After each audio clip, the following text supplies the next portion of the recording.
Salutations and welcome to Ross Range. Today's video, Lagertha.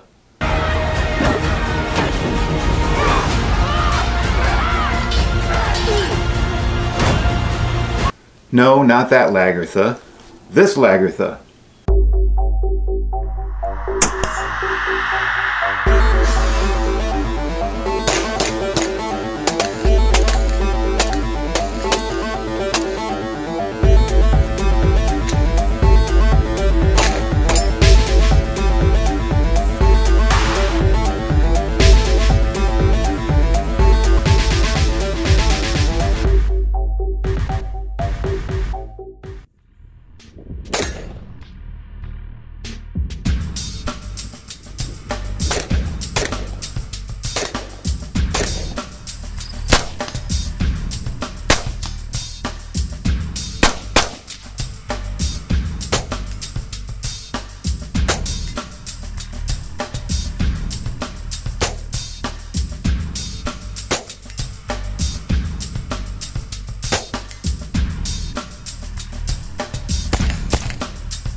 Yes, I've named this rifle Lagertha.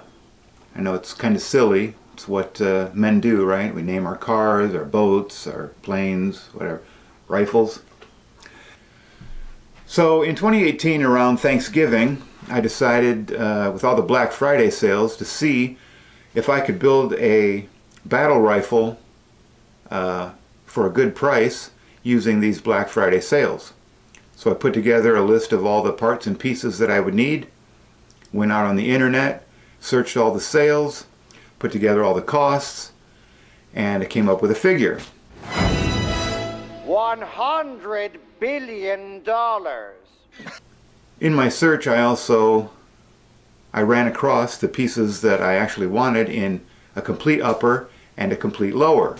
So for less than the price I could get by putting all these pieces and parts together and shipping and taxes, I found a complete upper and a complete lower, exactly what I wanted at a lower price than all of these different parts and pieces. And also I had to take into consideration my time and effort to build this rifle. Turns out that my cheapest option was to get a complete upper from Hardened Arms and a complete lower from Palmetto State Armory, PSA. So here's what I came up with, and let's go over some specs.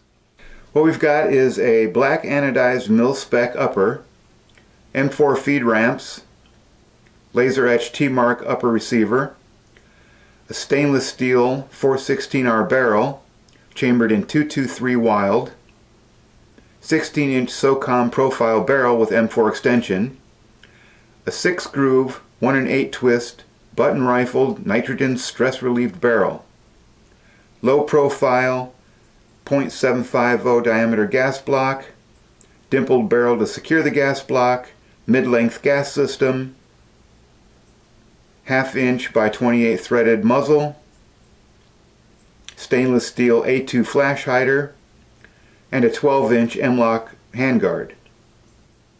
I upgraded the bolt carrier group to a 9310 case hardened steel, shot peened, individually MPI tested nickel boron coated bolt with an 8620 steel heat treated, fully shrouded firing pin nickel boron full auto rated carrier.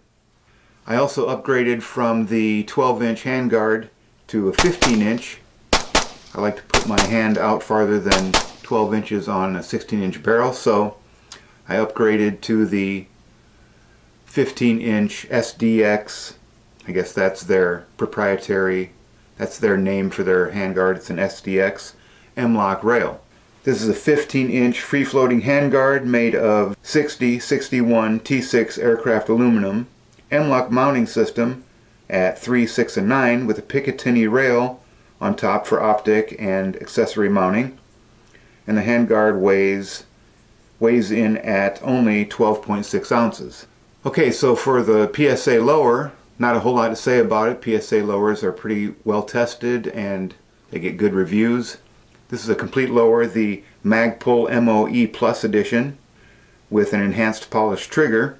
This is a single stage government style fire control group, finely polished contact surfaces, and then coated the hammer and trigger in a super slick nickel finish. Okay, so I've had this rifle for about a year now. Put a couple thousand rounds through it. I know some of you out there put way more than that through your rifles in a year. The main problem that I had with this rifle out of the gate was that it's overgassed. I was getting some issues with stovepiping, smoke stacking, whatever you want to call it, whatever term you want to use. And it was clear to me that I needed to do some adjustments. So I went out and got a Strike Industries flat spring and a CAC Industries buffer upgrade. And I'll do a review of both the Monstrum optic that I've got on there and also the buffer upgrade. I'll do a review on those. So I put an H1 buffer in there and the flat spring, and that helped a little bit, helped with recoil a little bit, but it didn't solve my overgassing issue completely. So I decided that what I really needed to do was put an adjustable gas block on there. I got a really good deal on an Odinworks tunable gas block, not adjustable. They make both, tunable and adjustable.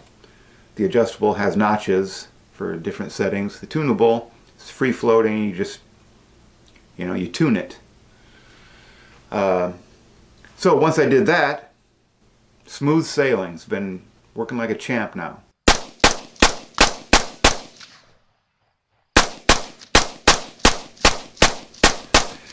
So as you can see, we got a nice 15-inch handrail on there, so you can get out far on your grip.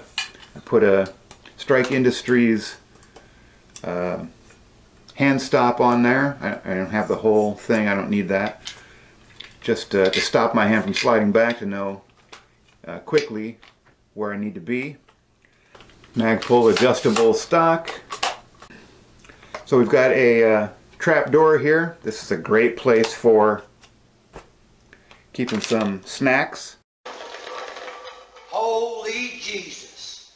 What is that? What the fuck is that? When you're out on the range, you got to have some crayons. Good stuff there, right? Little snack out on the range. This one is, I don't know what color this is. Oh, this one's white. Tastes a little white. Whatever that means.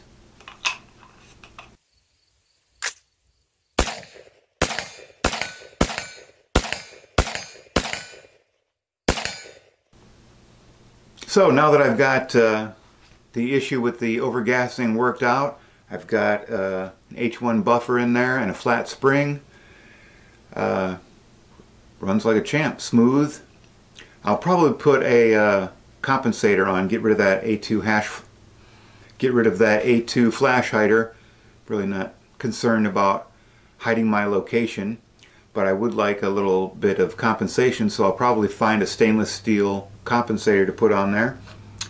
But without the optic and without the handguard and without the upgrade to the buffer, the cost on the upper and lower itself was $565. That's $230 for the upper, $140 on the bolt carrier group upgrade, $35 for the 15-inch as opposed to the 12-inch handrail, and $160 for the lower. Total out to $565 for exactly what I wanted, right? I wanted a 223 Wylde with a 1 8 twist on a 16-inch barrel, and I got exactly what I wanted with a really good barrel, button rifled, nitrogen stressed, all that, melanite, whatever the term is. Melanite is a brand name, and yeah, I'm real happy with this rifle. Shoots great, having a lot of fun with it, and next I'll do a review on the optic that I came up with. Originally I put on there a red dot sight I wasn't real happy with. It was cheap, and I I don't need to get a Trijicon or some $1,000 optic on there.